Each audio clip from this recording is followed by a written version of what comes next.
วัสดีค่ะคุณผู้ชมคะขอต้อนรับเข้าสู่รายการ Lightning Talk กับสายสวรรค์ขยันยิ่งค่ะพบกันทุกเช้าวันจันทร์ถึงวันศุกร์ทางช่อง 13 Family กับเรื่องราวดีๆที่จะให้ข้อคิดสาระประโยชน์และสร้างแรงบันดาลใจกันทุกๆเช้านะคะในช่วงนี้ถือว่ายังเป็นเดือนแรกของปีเหมาะกับการที่จะมาเติมพลังและความคิดสร้างสรรค์ด้วยกิจกรรมดีๆแบบที่จะคุยกันในวันนี้นะคะกิจกรรมนี้ไม่ใช่เพิ่งเริ่มต้นขึ้นค่ะมีมาหลายเดือนแล้วล่ะแต่ว่ามีพิธีเปิดอย่างเป็นทางการไปเมื่อไม่นานมานี้เองแล้วก็จะยังคงยืนระยะให้เป็นเวทีแห่งการสร้างสรรค์ศิลปะแล้วก็แสดงออกสำหรับคนที่มีใจรักในทางศิลปะไม่ว่าจะเป็นผู้ประกอบการศิลปินหรือว่านักเรียนนักศึกษาเยาวชนที่สนใจก็เข้ามารวมพลังกันในเวทีนี้ได้ใจกลางกรุงเทพมหานครค่ะนั่นก็คืองานที่เราเคยมานำเสนอในรายการนี้แล้วนะคะแล้วก็มีเสียงตอบรับจนกระทั่งงานนี้มีการจัดขึ้นอย่างต่อเนื่องมาปีนี้เป็นปีที่ 4 แล้วนะคะที่มีการเปิดพื้นที่สร้างสรรค์สำหรับเด็กเยาวชนและศิลปินซึ่งเรียกว่าเทศกาลศิลปะแห่งกรุงเทพหรือณสยามปีที่ 4ต้องมาฟังรายละเอียดนะคะว่าปีที่ 4มีอะไรพิเศษกว่าปีก่อนๆบ้างดร.วิมลลักษณ์ชูชาติผู้อำนวยการสำนักงานศิลปะวัฒนธรรมร่วมสมัยหรือสสร.เป็นแขกรับเชิญที่ให้เกียรติมาเล่าเรื่องนี้ให้ฟังในเช้าวันนี้ค่ะสวัสดีค่ะ4 ปีแล้วนะคะเผลอแป๊บเดียวจากพัฒนาการที่ท่านดร.วิมลลักษณ์เล่าให้เราฟังครั้งก่อนๆก็คือว่าแรกๆอาจคนจะยังไม่รู้จักมากนักเวทีเล็กๆหน่อยแต่ตอนนี้รู้สึกว่ามีกิจกรรมเยอะคนมาร่วมเยอะเลยนะคะค่ะจริงๆแล้วปีที่แล้วที่ผ่านมาเนี่ยประมาณ 300,000 คนนะคะที่มาร่วมงานกันที่เราเรคคอร์ดได้นะคะก็ถือว่าประสบความสำเร็จและปีนี้ก็ตั้งใจไว้ว่าจะให้มีคนมาร่วมมากกว่านี้โดยเฉพาะคิดว่าจะเปิดพื้นที่เกี่ยวกับเยาวชนให้มากขึ้นนะคะเราเริ่มมองไปที่นางแบบน้องใหม่หน้าใหม่ต่างๆคิดว่าเดี๋ยวปีนี้คงจะมีอะไรคึกคักให้เห็นอีกครั้งหนึ่งและเรากำลังจะมีการประกวดฮิปฮอปนะคะลงในเวทีนี้เดี๋ยวตารางยังไงเนี่ยจะออกมาให้ดูอีกครั้งหนึ่งนะคะค่ะงานนี้อย่างที่หนึ่งเรียนให้ท่านผู้ชมทราบว่าไม่ได้เพิ่งจัดแล้วก็มีพิธีเปิดไปเมื่อไม่กี่วันมานี้เองจริงๆแล้วมันเริ่มมาตั้งแต่เมื่อไหร่แล้วก็พัฒนาการจนกระทั่งถึงล่าสุดนี่มีอะไรบ้างคงต้องบอกว่าเราตั้งใจอยู่แล้วนะคะว่าเราจะเป็นหน่วยงานที่เป็นแหล่งเรียนรู้ทางด้านศิลปะให้กับเด็กเยาวชนจริงๆเนี่ย4 ปีที่แล้วเนี่ยเราไปทำอยู่ในพื้นที่ของหอศิลป์ราชดำเนินที่ตรงอนุสาวรีย์นะคะประชาธิปไตยใกล้ๆกับนิทรรศรัตนโกสินทร์ตรงนั้นเนี่ยเราเองเนี่ยก็ใช้พื้นที่เล็กๆประมาณสักในตึกอาคารนั้นก็ประมาณ 5,000 ตารางเมตรนะคะแต่ว่าเราได้เอาพื้นที่ด้านหน้าเข้ามาเกี่ยวข้องด้วยตรงถนนแล้วก็จัดตลาดนัดศิลปะกิจกรรมต่างๆก็มีศิลปินเข้ามาร่วมซึ่งกลุ่มนี้ก็เป็นกลุ่มดั้งเดิมแล้ว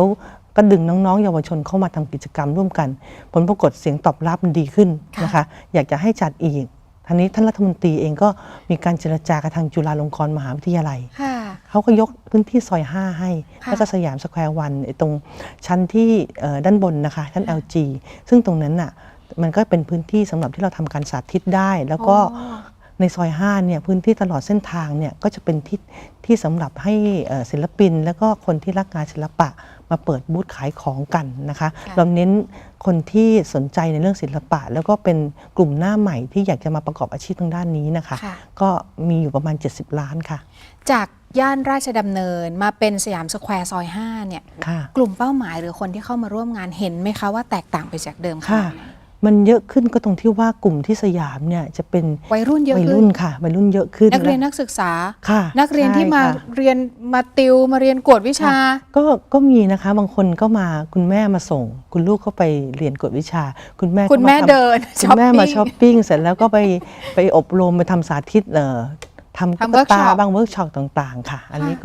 ก็ดูน่ารักนะคะเพราะว่าใช้เวลาว่างให้เป็นประโยชน์นะคะค่ะเฉพาะของปีล่าสุดนี้ปีที่ 4นี้เริ่มต้นขึ้นมาตั้งแต่เดือนตุลาคมแล้วใช่ไหมคะใช่ค่ะค่ะเดือนตุลาคมพฤศจิกายนธันวาจนกระทั่งมาถึงตอนนี้เนี่ยลักษณะงานมันเปลี่ยนไปไหมคะแต่ละเดือนมีอะไรที่สลับสับเปลี่ยนไหมคะแต่ละเดือนเนี่ยเรามีธีมนะคะอย่างเช่นเดือนตุลาคมเนี่ยตุลาพฤศจิกาเนี่ยเราเน้นในเรื่องของการที่จะให้เป็นลิงก์กับงานมหกรรมศิลปะที่ทางกระบี่นะคะไทยแลนด์บิเนเล่ก็กลายเป็น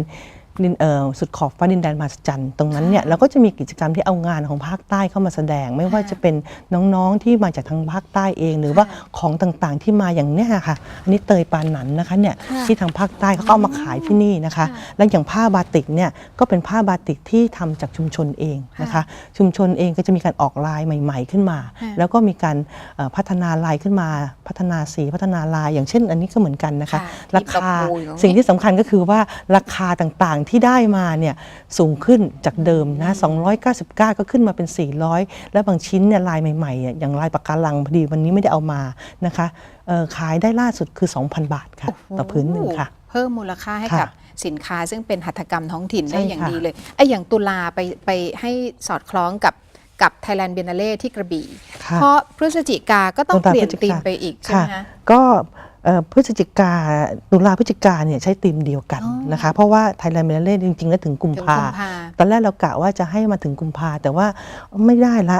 ธันวาก็มีงานเป็นคริสต์มาสแล้วก็เปลี่ยนเป็น Magic Time คริสต์มาสช่วงเวลาแห่งความมหัศจรรย์ใช่ไหมคะให้มันเข้ากับเทศกาลใช่ค่ะเราจะเปลี่ยนทุกๆเดือนเพื่อจะให้เข้ากันกับตรงนี้มกราเนี่ยก็เป็นช่วงปีใหม่ใช่ไหมคะสีสันเกี่ยวกับความมหัศจรรย์สวัสดีปีหมูเนี่ยค่ะอย่างกรณีเนี่ยค่ะก็เลยมีสารพัดหมูให้มันเข้ากับปีหมูทองเนี่ยทั้งหมูแดงหมูทองนะคะแล้วก็น้องหมูนะคะเรียกว่าแต่ละปีก็แตกต่างกันไปแต่ว่าพอเราบอกว่าแต่ละปีแตกต่างกันไปคนเพิ่งมาดูรายการแล้วก็บอกว่าอ้าวพลาดไปละตั้งแต่ตุลามาแล้วเหรออะไรอย่างเงี้ยค่ะจริงๆแล้วหลังจากนี้เป็นต้นไปก็ไม่ควรพลาดอีกใช่ไหมคะไม่อยากให้พลาดนะคะจริงๆเนี่ยเราก็มีการปรับเปลี่ยนไปเรื่อยๆอย่างกุมภาพันธ์เนี่ยทุกคนก็ทราบนะคะวันแห่งความรักนะคะแต่เราอยากจะให้ทุกคนรักตัวเองนะคะทุกอย่างเนี่ยต้องเริ่มต้นจากตัวเราเองเรารักตัวเราเองได้แล้วเนี่ยเราก็จะรักคนอื่นได้นะคะอันนี้ก็เป็นสิ่งที่อยากจะให้เขาไปดูแล้วก็ไปเลือกซื้อไปชมใช้เวลาว่างในวันวาเลนไทน์เนี่ยช่วงเวลาวาเลนไทน์ซื้อของให้กันก็ไปที่นี่ได้อย่างเช่นเนี่ยนะคะเล็กๆน้อยๆราคาไม่กี่บาทนะคะอันนี้ก็จะเป็นที่ใส่ที่เหมือนกับเป็นเก็บสายเก็บปลั๊กเก็บสาย USB ทำด้วยมือนะคะเนี่ยปักออกมาปักมือค่ะเนี่ยเป็นงานคราฟทั้งนั้นนะคะน่ารักมากหรือว่าอยากจะเพิ่มขึ้นมาอีกหน่อยนึงก็ซื้อกระเป๋าให้สาวๆนะคะเนี่ยนะคะก็จะมีการปักผ้าผ้าลินินแล้วก็ตกแต่งเป็นงานที่เป็นงานฝีมือทั้งนั้นนะคะที่นี่เน้นงานฝีมือค่ะงานฝีมืองานที่ทำจากพวกแฮนด์คราฟทั้งหลายนะคะพอไล่มาเป็นเดือนเสร็จปุ๊บจะไปถึงเดือนสุดท้ายเดือนไหนคะเดือนกรกฎาค่ะเดือนกรกฎาเนี่ยจะเป็นเราจะเน้นเรื่องของความคิดสร้างสรรค์ที่ไร้ขีดจำกัดนะคะซึ่งตรงเนี้ยก็คงต้องปล่อยของกันหน่อยคงจะต้องมีของต่างๆที่ทุกคนคิดว่ามีฝีมือที่สุดอยากจะอวดนะคะก็เอามาที่นี่ได้จริงๆแล้วใครที่สนใจหรือคนที่มีฝีมืออยู่แล้วอาจจะยังไม่ใช่เป็นประกอบอาชีพนะคะแต่ว่าเริ่มสะสมละอยากจะลองเอามาขายมาวางตลาดก็มาที่นี่ได้นะคะติดต่อได้นะคะหรือว่าจะมาพื้นที่เลยแล้วมาติดต่อที่พื้นที่ที่ซอย5ก็ได้ค่ะค่ะทีนี้คนที่มาร่วมออกร้านออกบูธแล้วก็เวิร์กช็อปเนี่ยก็ไม่ได้หมายความว่าเขาจะอยู่ยาวตั้งแต่ตุลา61ไปจนถึงกรกฎา62ใช่ไหมคะแต่ละรายก็อาจจะหมุนเวียนสับเปลี่ยนกันมาจริงๆเราตั้งเอาไว้ว่าแต่ละเดือนเนี่ยอยากจะหมุนเวียนทั้งหมดนะคะแต่บางร้านเนี่ยที่อาจจะอยู่สัก2เดือนเนื่องจากว่ามีคนสนใจมากหรือว่าก็มีการร้องขอมาหรือบางกลุ่มเนี่ยก็จะเป็นกลุ่มที่อย่างมีน้องบางคนนะคะเป็นน้องที่มีความสามารถพิเศษเราก็ให้ช่วยเราก็จะให้อยู่นานนิดนึงค่ะอ๋อแปลว่าทางสสร.เองก็จะต้องคอยประเมินกระแสแล้วก็ดูคนเข้าคนออกบูธไหนคนสนใจมากอาจจะไว้ได้นานหน่อยได้บูธไหนที่เงียบๆหน่อยก็ลองเปิดโอกาสให้คนอื่นสลับเข้ามาอย่างนี้ใช่ไหมคะใช่เลยค่ะในสยามสแควร์ซอย5รวมไปถึงที่ไหนอีกนะคะที่เป็นสยามสแควร์วันค่ะ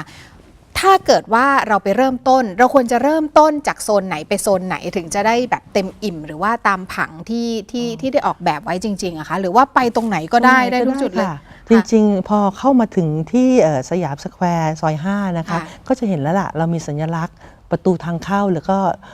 เขียนไว้ว่าเป็น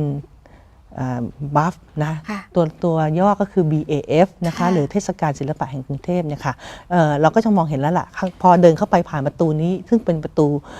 สีเหลืองนะคะเห็นชัดเจนแล้วก็พอเดินเข้าไปก็จะเห็นร้านค้าต่างๆ ซึ่งตรงนั้นเองเนี่ยมันก็จะเริ่มให้เลือกแล้วว่าสนใจในงานไหนบ้างบางทีก็จะเป็นถ้าใครอยากจะเก็บรูปของตัวเองไว้ในช่วงเวลานี้ก็จะมีศิลปินที่จะมาสเก็ตภาพต่างๆให้นะคะแบบนี้ค่ะ อย่างนี้ ค่ะ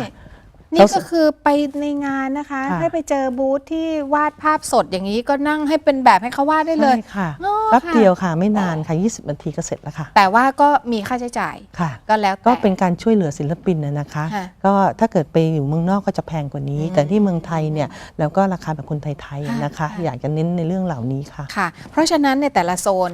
ท่านผู้ชมจะเริ่มจากจุดไหนก็ได้ ชอบตรงไหนก็แวะนานหน่อย ตรงไหนที่อาจจะยังไม่เข้าทางเราไม่ใช่รสนิยมเราก็ไปเดินไปเรื่อยๆนะคะ เมื่อยก็พักผ่อนด้วยการรับประทานอะไรอร่อยๆก็ได้ หรือเมื่อยแล้วแต่ว่ายังอยากทำอะไรอยู่ยังอยากเรียนรู้ก็สามารถที่จะไปร่วมกิจกรรมเวิร์กช็อปนู่นนี่นั่นได้ ค่ะ สลับสับเปลี่ยนกัน ใช่ค่ะ ทุกสัปดาห์เลยใช่ไหมคะ ค่ะเวิร์กช็อปนี่จะเปลี่ยนกันตลอดค่ะ ค่ะ นะคะ แต่ว่างานจะมีสัปดาห์เว้นสัปดาห์ ค่ะสัปดาห์ที่ 1 กับสัปดาห์ที่ 3 ค่ะ ค่ะ ของ ค่ะ เดือนนะคะ ทุกเดือนนะคะที่สยามสแควร์ซอย 5 และสยามสแควร์วันในพื้นที่ชั้นบนนะคะ ชั้น LG ค่ะ ค่ะ สัปดาห์เว้นสัปดาห์ ก็คือสัปดาห์ที่ 1 กับสัปดาห์ที่ 3 ก็จะเป็นเทศกาลศิลปะแห่งกรุงเทพอย่างที่ท่านดร.วิมลลักษณ์ได้เล่าให้เราฟังนะคะพักกันสักครู่ค่ะ พอฟังแบบนี้แล้วเอาละใครที่ตกหล่นไปตั้งแต่ตุลาที่ผ่านมานะคะ ยังมีเวลาที่จะสามารถไปร่วมกับเวทีสร้างสรรค์แห่งนี้ได้ค่ะ แต่ว่าถ้าเกิดว่าคนที่สนใจว่าอยากจะเข้ามาออกบูธบ้าง อยากจะพัฒนาจนกระทั่งเป็นธุรกิจได้อะไรได้ ต้องมีแนวทางอย่างไรที่จะมาปรึกษาสสรหรือไม่สักครู่กลับมาค่ะ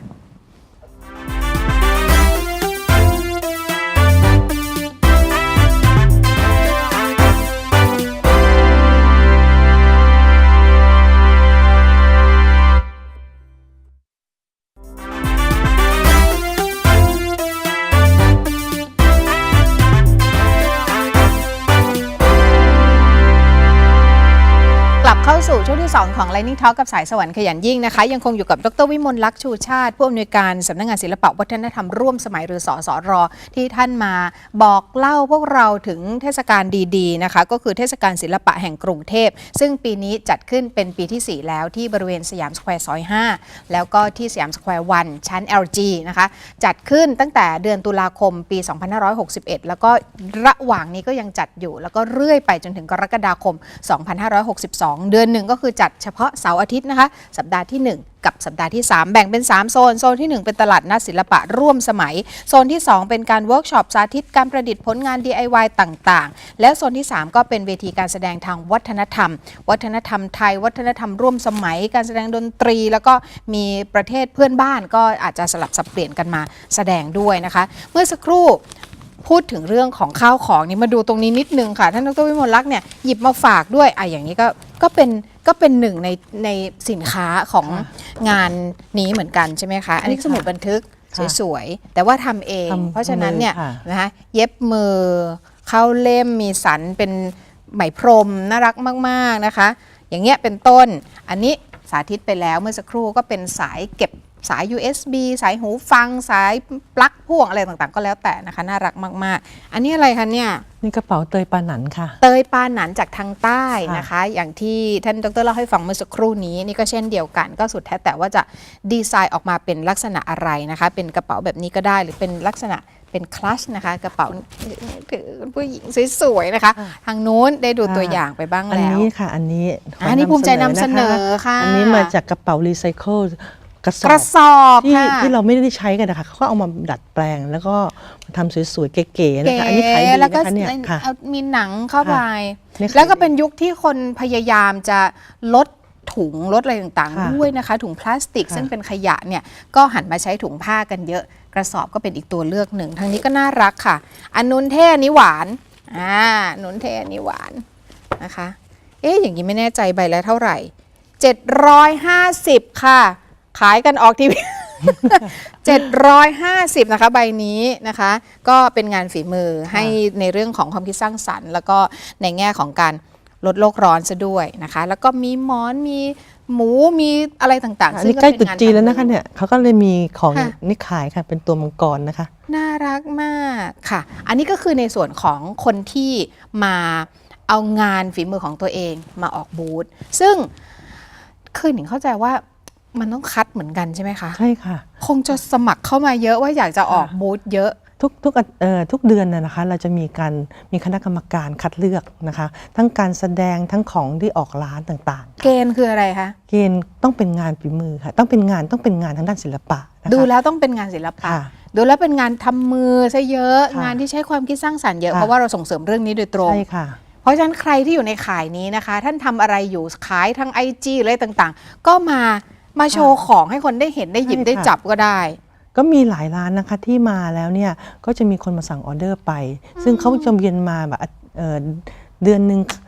ครั้งหนึ่งใช่ไหมคะ ค่ะ สมมุติเขาได้ลูกค้าไปเขาก็อาจจะมีโอกาสได้มาอีก หรือว่าเขาไปขายทางออนไลน์ ค่ะ ของเขาต่อหรือว่าได้ออเดอร์ไปเรียบร้อยเลยนะคะ ค่ะ นั้นก็เป็นไปได้ค่ะ เพราะฉะนั้นผู้ประกอบการหรือว่ามือใหม่หัดขับ มือใหม่หัดขาย มือใหม่หัดทำมาเนี่ยนะคะ ก็สามารถติดต่อเข้ามาได้เอาในโซนของการแสดงก็เช่นเดียวกัน ค่ะ ก็ส่ง ใช่ค่ะ เข้ามาว่าคุณมีการแสดงอะไรจากที่ไหน สนใจอะไรบ้าง ก็จริงๆแม้กระทั่งน้องๆนักเรียนนะคะ ค่ะ มาจากโรงเรียนต่างๆ ก็มีนะคะ ค่ะ แล้วก็บางคนเนี่ยยังไม่ได้เป็นอาชีพ ค่ะ แต่รวมกลุ่มกันมาแล้วสนใจที่จะมาเล่น แล้วก็กลายเป็นอาชีพได้อย่างแรปเนี่ยค่ะ ค่ะ เขาก็มีการคัดเลือกเข้ามา แล้วเวทีแรกๆเนี่ยบางทีเข้ามาเนี่ยก็มีค่ารถบ้างนะคะค่ารถค่าอาหารอะไรต่างๆเหล่านี้ให้แต่ไม่มากนะคะ หลังจากนั้นเขาก็เติบโต มีแมวมอง ใช่ค่ะ มีคนมาจ้างไปแสดงที่นู่นที่นี่ ใช่ค่ะ ตอนหลังชวนมาไม่มาละยุ่งมากเลยคิวเยอะ ยังมากันอยู่ค่ะ แต่ว่าต้องจัดคิวค่ะ ทั้งจัดคิวนะคะ ส่วนโซนเวิร์กช็อปเนี่ยทางสสรเป็นคนคิดว่าจะต้องเวิร์กช็อปอะไรบ้าง หรือว่า เรา มี ดู ผู้เส ธีม นอ ค่ะ เข้า เราดู มา ธีมค่ะ แล้วเราจริงๆเนี่ยเราคัดเลือกจากร้านค้าต่างๆนะคะ อย่างกรณีอย่างเนี้ยค่ะ ค่ะ ร้านค้าเนี่ยเขาทำ ต้องหมูถักไหมพรมเนี่ยนะคะ งานถักไหมพรมเนี่ยขายใช่ไหมคะเขาก็ไปเป็นวิทยากรสอนให้ได้ อ๋อ นะคะ อันนี้ก็จะมีอย่างนี้แวะเวียนกันไป แม้กระทั่งกระเป๋ารีไซเคิลนี่ก็เหมือนกัน ก็ เขาก็เป็นวิ หัด ท ทำ ยา ได้ กรค่ะ ใช่ค่ะมีการสอนค่ะ ค่ะน่าสนุกมาก ๆ นะคะ ใครที่ชอบงานแบบนี้สายคราฟต์ไม่ควรพลาดสำหรับงานนี้นะคะ เมื่อสักครู่ดรพูดถึงเรื่องของจะเฟ้นนางแบบหน้าใหม่ ค่ะ อันนี้น่าสนใจมาก จ ๆ ค่ะ ริงๆ ตรงนี้ค่ะ เป็นยังไง ก็มีการคิดกันว่าตอนนี้เราเองเนี่ยมีงานแฟชั่นอยู่ในมือใช่ไหมคะ แล้วเรามีชุดอยู่ประมาณ 600 ชุด ซึ่งเกิดจากดีไซเนอร์ที่มีฝีมือทั้งนั้นนะคะ ค่ะ แล้วก็เราเองอยากจะได้น้องหน้าใหม่สำหรับที่จะเข้ามาอยู่ในวงการ ค่ะ นะคะเราอาจจะทำเป็นแบบเริ่มต้นก่อน ค่ะ นะคะมีการคัดเลือกและรับสมัครกัน แล้วก็มีการ เหมือน เทรน ประกวดเล็กๆเหมือน อ่า หรือเหมือนมาออดิชั่น ออดิ อะไร ชั่น แบบ นิดๆค่ะแล้วก็ฝึกกันให้เป็นนางแบบนะคะ โดยการใช้ชุดของเราเองเนี่ยค่ะ ก็คงจะไม่ถึงขั้นที่ว่าจะต้องเป็นซูเปอร์โมเดลนะคะ ค่ะ แล้วคงจะเริ่มต้นกันก่อนค่ะ ค่ะ ก็จะใช้พื้นที่ของบัฟเนี่ยค่ะ ค่ะ ดำเนินการ อันนี้ก็จะเป็นช่วงเดือนท้ายๆหน่อย ค่ะ นะ ใช่ คะ ค่ะ เพราะฉะนั้นก็ติดตามข่าว ค่ะ ทุกอย่างต้องติดตามแล้วก็ประสานทาง Facebook น่าจะง่ายที่สุด ได้ นะคะท่าน ทั้ง ดรค่ะ Facebook ทั้งแอดไลน์กันก็ได้นะคะเบอร์โทรศัพท์ก็ได้ค่ะ0972515003นะคะ ค่ะ หรือ ส่ ไป วน ที่งาน Facebook เลยก็ ก็ ได้ค่ะ Bangkok Art Festival หรือว่า BAF เนี่ย BAF ค่ะ ก็ถึงเลยเซิร์ช ได้ เข้าไป ค่ะ ก็จะเจอเพจนี้เลยนะคะ ค่ะ ไลน์ก็ชื่อเดียวกันนะ ใช่ คะ ค่ะ เพราะฉะนั้นนี่ก็คือสิ่งที่ทางสสรมุ่งเน้นที่จะเปิดพื้นที่ ค่ะ สร้างสรรค์แบบนี้ ต่อไปจะขยายขึ้นไหมคะ หรือว่าตอนนี้ประเมินในปีที่ 4 แล้วหรือยังคะ มาเกือบครึ่งทางแล้ว ในพื้นที่ตรงนี้ค่ะ เรากำลังจะพัฒนาต่อเนื่องนะคะ เราอยากจะทำให้พื้นที่ตรงนี้เป็นพื้นที่ของเยาวชนจริง ๆ เพราะฉะนั้นน้องๆที่มีความสามารถเนี่ยอยากจะให้เข้ามาที่นี่มาเหมือนกับที่ใครๆก็จะบอกว่าปล่อยของอะ แล้วปล่อยของ แล้วตรงนี้เองเนี่ยจะกลายเป็นพื้นที่ของพวกเขานะคะ ต่อไปอีกหน่อยเนี่ยเราเองอาจจะเห็นน้องๆ แต่ละคนก็มากันเอง มาทำกิจกรรมกันในนี้นะคะ แล้วเราก็หนุนให้เขามีกิจกรรมที่คึกคักกันขึ้นกว่านี้นะคะ อันนี้ก็คือส่วนหนึ่งและอีกส่วนหนึ่งจริง ๆ แล้วเนี่ยเราก็ไม่ได้ทิ้งจริงๆว่าเราให้ความรู้ด้วยในเรื่องของที่เรามีพิพิธภัณฑ์รถพิพิธภัณฑ์เคลื่อน มี ที่ รถพิพิธภัณฑ์เคลื่อนที่ ค่ะ ในนั้นมีอะไรให้ดูคะ ในนั้นก็จะมีจำลองอะนะคะเป็นศิลาจารึกก็มีนะคะแล้วก็มีพระพุทธรูปมี สำหรับคนตาบอดก็มีนะคะ อ๋อ มีอักษรเบรลให้นะคะ ไม่ได้แปลว่าเป็น ค่ะ งานศิลปะร่วมสมัยอย่าง ใช่ เดียวแล้ว ใช่ค่ะ เรามองว่าสิ่งเหล่านี้คือการต่อยอดจากทุนพระธรรมที่มีอยู่ก่อนหน้านี้ แล้วก็ดึงขึ้นมาสู่งานที่เรากำลังจัดอยู่ที่บัฟเนี่ยค่ะ ค่ะ ค่ะ ค่ะ คนที่เขามาปีที่ 1 ปีที่ 2 ปีที่ 3ที่เขาสะท้อนไว้ยังไงบ้างคะ ก็ตรงนี้เนี่ยก็เราจริงๆแล้วเราก็มาทั้งในส่วนที่เป็นผู้ชมนะคะ ค่ะ ผู้ชมอาจจะเปลี่ยนไปอยู่เรื่อยๆ แต่ว่าศิลปินที่มาร่วมกันเนี่ยค่ะเราเห็นความต่อเนื่องก็คือว่ามีการพัฒนาในเรื่องของฝีมือในเรื่องของการแสดงต่างๆนะคะหลายๆคนเนี่ยมาในยุคแรกก็คือเป็นนักเรียนนักศึกษา ค่ะ พอหลังจากนั้นก็เริ่มสู่อาชีพก็มีนะคะ ค่ะ อ แล้ ย่าว งเงี้ ก็ ย ฝีมือก็แพรว ค่ะ ๆขึ้น พยายามจะทำให้พวกเขาเนี่ยมีพื้นที่สำหรับการแสดงออกค่ะ ค่ะ ค่ะ นะคะ มีอย่างอื่นอีกไหมคะที่ทางสสรอยากจะประชาสัมพันธ์ไม่ว่าจะเป็นในแง่ของวิสัยทัศน์หรือว่างานที่คนไทยจะได้รับหรือได้เรียนรู้จากสสรในช่วงปีใหม่นี้ค่ะมีอีกไหมคะ ค่ะจริงๆเนี่ยในส่วนเนี้ยนะคะเราเองเนี่ยยังเปิดรับความคิดเห็นของจากทุกคนนะคะแล้วเราเองเนี่ยอยากพัฒนาในส่วนนี้ให้เป็นพื้นที่สร้างสรรค์จริงๆ เพราะฉะนั้นคนที่มีความสามารถคนที่ยังมีอะไรซ่อนอยู่ และยังไม่เคยที่จะมาแสดงออกเนี่ยลองมาดูแล้วก็ลองคิดดูซิว่าตัวเองจะพัฒนาต่อเนื่องยังไงเพราะเรามีหลายคนที่เดิมทีเนี่ยทำอาชีพอยู่แล้วนะคะมีอาชีพอยู่แล้ว แต่ว่าสนใจในงานเหล่านี้ไม่ว่าจะเป็นงานคราฟต์หรืองานทางด้านอาร์ตต่างๆเนี่ยนะคะเขาก็มาลองจนกระทั่งบางคนก็เลิกอาชีพหลักไปมาทำอาชีพนี้เลยก็มีนะคะค่ะ จริงๆ ตรงเนี้ยมันก็เป็นสิ่งที่ทำให้เราเห็นว่างานเหล่านี้สามารถจะเลี้ยงตัวเองได้นะคะก็อยากจะเชิญชวนทุกคนให้มาร่วมกันแล้วก็มาช่วยกันในการที่จะส่งเสริมศิลปินของเราเองหรือว่านักออกแบบต่างๆของคนไทยเนี่ยให้มีฝีมือมากขึ้น แล้วก็ท่านมาเนี่ยอาจจะมาไม่ซื้อก็ได้มาชมมาชิมนะคะแล้วก็มาให้กำลังใจซึ่งกันและกัน แล้วก็ช่วยกันแชร์นะคะเพื่อจะให้ตลาดแห่งนี้เนี่ยมันขยายผลออกไป เราเองมีแนวโน้มว่าจะเอารูปแบบนี้ไปทำในพื้นที่ต่างๆ ซึ่งเราก็เริ่มทำแล้วนะคะ โอ้น่าสนใจมาก ค่ะอย่างกระบี่เองที่เรามีงานมหกรรมศิลปะนานาชาติเนี่ยเราก็เอาการออกแบบอย่างนี้นะคะไปใช้ที่โน่นแต่ว่าแต่ละที่เนี่ยมันจะมีไม่เหมือนกันนะคะบริบทของแต่ละที่แตกต่างกันไปเพราะฉะนั้นมันจะปรับต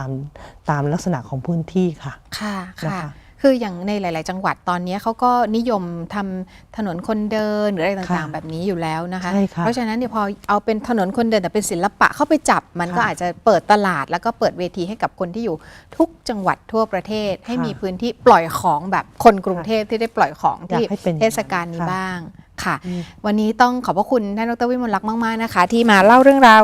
สนุก ๆ แล้วก็